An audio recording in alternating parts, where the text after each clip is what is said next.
ako dito sa London, na culture shock ako kasi ang taas ng cost of living actually. Pounds nga yung sahod mo, pero pounds din yung panggastos mo. To give you an idea, actually times 3 to times 10 yung difference ng mga prices dito sa Pilipinas. At ang pinaka-pricey talaga dito ay ang rentals. Ang presyo ng isang kwarto dito ay kasing halaga ng isang buong bahay na sa mga countryside or probinsya dito sa UK. Kaya yung iba, mas minipili nila na tumira sa mga countryside or sa mga provinces.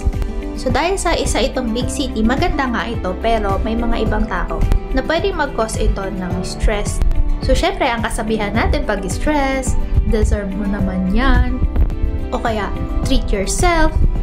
Hanggang sa hindi mo na namamalayan na pagtingin mo, ang laki na pala ng nagagastos mo. At i-share ko sa inyo yung isa kong natutunan kaya nagpabago sa mindset ko.